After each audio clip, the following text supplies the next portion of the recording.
Welcome, folks, to the course tour for Program Monitoring and Evaluation for International Development. This is your instructor, Felicia Sullivan, and this is just a little screencast to help you get oriented to the course shell and Blackboard for this course. Hopefully it will help you feel a little more oriented and a little more grounded of where to find things, given that even if you have taken other online courses using Blackboard, each instructor has a different way in which they organize their materials.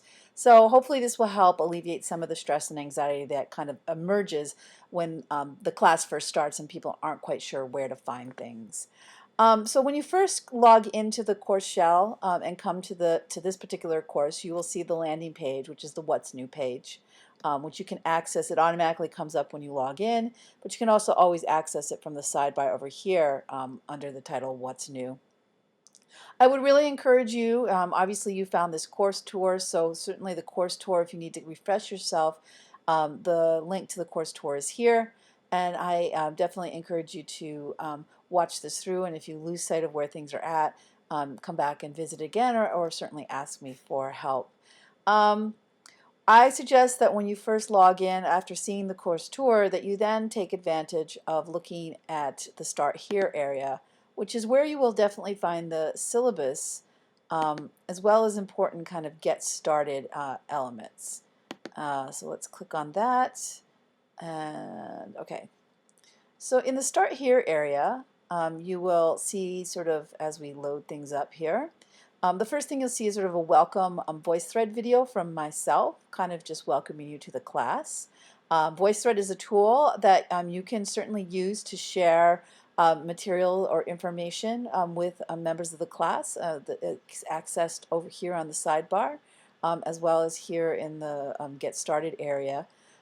So after listening to the welcome video, you can download the course syllabus, and I suggest that you print it out so you have a hard copy.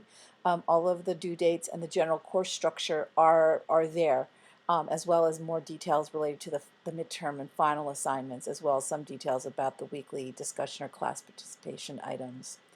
You can also find here my instructor contact. The fastest way to get a hold of me is usually through my UMB email account, which is here. But I would prefer initially that you start using the voice messaging, or not the voice messaging, the messaging that's built within this course tool, where you can find the link over here in the messages area. I like all of the communications to try to stay within the course shell so that that everything is easy to find, and if there's any sort of confusion over what was said or what was sort of agreed upon or what kind of information was shared, it's all right there in the course shell. But certainly if it's very urgent, I encourage you to email me at my UMass Boston email address, which is here. I also have a conference call line which I can use to schedule phone conversations with people. I need to actually schedule it with you so that we're both there at the same time. It's not my cell number. It's actually a number to encourage you to schedule time with me, and then we would meet and both call into this line to discuss. I also am very comfortable using Skype, as well as other virtual meeting tools such as FaceTime or Google Hangouts, or the Blackboard Collaborate, which is the web conferencing tool that's part of VoiceThread here. You should know that as an adjunct faculty person, I don't have a physical office on the UMass Boston campus, and I rarely am on campus physically. If you want to meet in person, I am physically located at Tufts University, which is near the Somerville-Medford line, and the closest T-stop there is on the red line, which is the Davis Square T-stop. So it is very easy for me to get to both Davis and Porter Square for meetings, physical meetings, and I'm happy to meet up in coffee shops and such. Or you are happy to come to the Tufts campus as well. Just let me know. It's just very difficult, especially with all the construction at UMass Boston, and certainly virtual meeting is something as well. Also here in the Get Started area are a set of successful habits for an online class. You don't have to adhere to all of these things strictly, but I have found that if generally students follow this guidance, they generally will be successful in a class that's online, at least one with me. I think the key thing is really keeping consistent communication throughout the course. That means often like logging in at least for 5 minutes each day just to see if there's new messages or new discussion posts or any changes, to be on top of deadlines, to really try to be thoughtful and careful as you're responding. So it's really the communication aspects that are the most important thing, and to be really on top of the material. And certainly if you're feeling nervous or hesitant about the material, or things seem foreign to you, or you're feeling a little lack of confidence, please get in touch with me. My intent is not to make things intimidating or overwhelming, but I don't know if you're struggling or need help or have a question if you don't contact me or reach out. That is one of the detriments of an online system, is that we really only have this platform and the associated communication tools that keep us connected. And we don't have a regular weekly meeting time where we can kind of touch base, or I might sense that something is not being understood by people. So please be very communicative as you are, and please try to respect each other in sort of how we deal with commentary and sharing of work. Um, what else is here is sort of a course question and answer bulletin board, which will take you to a threaded discussion board. Once you get there, you might want to subscribe to the board so that it will send messages to your email, so that when people add things to it, you'll get notified if that's something you want to do. I would also say that when you have questions about the course, I would encourage you to actually share them here first rather than email me separately, because that way my answers to you can then be shared with the entire group. Because likely if you're having an issue, others in the course are also experiencing something similar, and have probably not expressed it or felt timid to express it. So certainly share with the course question and answers. The other benefit of doing that is that sometimes your classmates might be able to chime in and help out before I am able to do so. So I think it's a good place to start, because often I find myself, if people do email things to me, that often they are things that I know others are probably going to have problems with, and then I end up copying and pasting and rewriting the message back into the discussion board to share with folks. So let's start there first, since that would be great. Again, here's a link to the VoiceThread tool. I encourage you, if you want to actually share with folks a threaded voice discussion tool rather than just typing or writing, I would encourage you to experiment with this. I can certainly share with you or create with you a tour of VoiceThread if you're interested. And I can put that in the materials as well. And then there's some general help for Blackboard here, and a document conversion resource if you are interested. So that's the Start Here area. Once you finish here, and once you've watched the course tour, looked at the syllabus, kind of worked your way through here, the Start Here items, I would then click on the assignments and get a sense of what the key assignments are. These are detailed in the syllabus, but basically there are three large components. First, there is the weekly discussions and exercises. And when you click on this folder here, you'll see each one. They're listed by session number. They go throughout the entire semester. Sometimes they are simple discussion prompts. Sometimes they are sharing an exercise that you've done or some research that you've done. The very first one is to introduce yourself. Right here, this will take you immediately to the discussion board itself. If you want to see the instructions, however, for each of these items, I would encourage you to click on discussions over on the sidebar here. And you will see a more detailed set of instructions for each of these discussions. So for here the introduce yourself, it tells you exactly what to write. Same thing with the other item for week one, which is searching for some definitions of M&E, and we'll kind of go over that in the lecture part. But to find the actual directions for the discussions, please click on the discussion area. For some reason, Blackboard doesn't, when you share a discussion link elsewhere, it doesn't bring over the items descriptions with them, which is sort of a pain, and I didn't go through and recopy all of the items. So if you're looking for the discussion prompt, that is one place to go. I don't know, you might be able to click on grading. No, that's not there. The activities in the discussion area will be graded as a group so first you'll get a check that you've completed this, and a certain number of checks will give you a certain amount of percentage towards the total grade for the discussion items. I am coming back to the assignment area. Oops, I want to go to assignments, not course sessions. Apart from weekly discussions and exercises, there are two main assignments.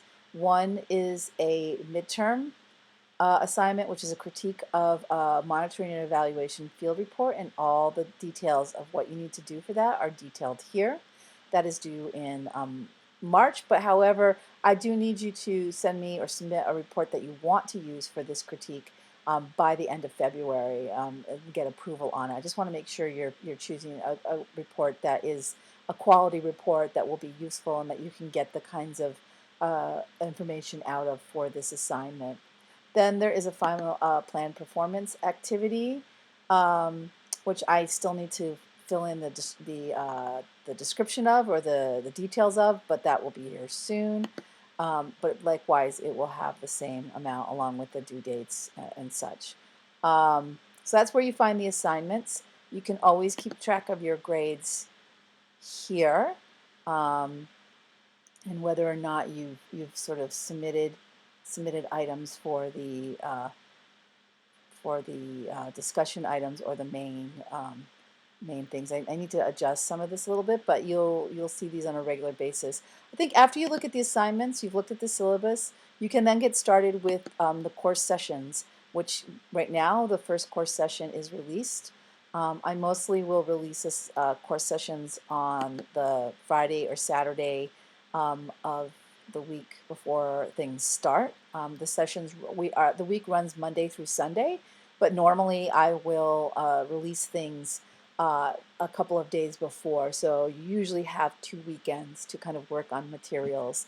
And then most assignments are due on, at least weekly assignments are due the following Monday morning, a week from when they're released. So here, if I click on session 1, you'll see listed the items. So there's a little welcome overview video, which is just a brief sort of way for me to address anything that needs to be happening for the week, might give you a quick overview of what's going to happen. Then there's usually a roadmap, which basically spells out what is due for this week and the order. There then will be a lecture. Sometimes there might be, and hopefully I'll be able to always post the PDFs that go with the lecture, as well as the direct link. I need to update this and add the new version in here, and then any resources that might be prompted. Then these two things are two discussion exercises. So while you can find them in the assignment and in the discussion forum, they also are listed here in each course session. So each of these are due during this week, this first session, and then there are 2 reading resources for the week that you can look at down here. So that's sort of the structure. This is a fairly general structure, usually a little welcome video, a roadmap, a lecture often, exercises or activities that are discussions that you should be involved in, and then readings and resources. That's the basic structure of each session. It might be a little bit different. It might kind of morph around a little bit, but that's how you kind of work through it. And it's all kind of laid out here right in order for you. So that's basically it. Then the other things on the sidebar here too are some discussion tools, general announcements. Again, the message center where you can send emails or internal messages back and forth. This is also, I think, connected to your UMass Boston email as well. Again, the discussion / activity forums, as well as things related to sharing your midterm and final activities with your classmates, in addition to submitting them as assignments, sharing them with your classmates so people can get and learn from each other. Again, the VoiceThread tool, which right now, if we click on it, will only have items related to me. I think you should see 2 things from me currently posted. Oh, this is a student account. I'm in the student view, so it won't let us see it. But once you log in, you just can log in, and there's an automatic way for you to log into VoiceThread and be able to see everything. So I would encourage you to do that and to make sure you have access to that. Then we have our Blackboard Collaborate, which is the web conferencing tool for Blackboard, and some help resources. I don't know why they're here double, but we'll adjust that as well. So that's the basic course, the course tour. I've tried to put things in multiple locations so that you have access to them. Certainly, if you are confused or you're looking for something, please don't hesitate to contact me. I hope I've logically organized things for you, but if not, I'm always tweaking and I'm always developing. The other thing you will likely find too in the course section, which I haven't added yet, will be a feedback form that will be at the bottom of each session, as well as a feedback link on the sidebar. Um, in the tradition of good M&E, I definitely believe in getting feedback as we go along so that adjustments can be made. But I can only do that if you share how things are going for you and do that on a regular basis. I try to adjust the things that I can that will help and benefit you as we move through the class and improve the experience for you. Um, and those things that I can't adjust for you will certainly be factored into the adjustments for future classes. But really, take the time to provide consistent and critical feedback to me, both positive and things that need to be improved or developed, or things that are just certainly confusing. It's completely anonymous and not linked to you at all, so you should feel free to be very honest and very critical, but constructively critical, because I can't do anything with just sort of raw, this sucks. So certainly helping me understand what is working and what is not, so adjustments can be made in a timely manner, is really important. So thank you for taking time and participating or watching this course tour, and I look forward to the semester, so thank you.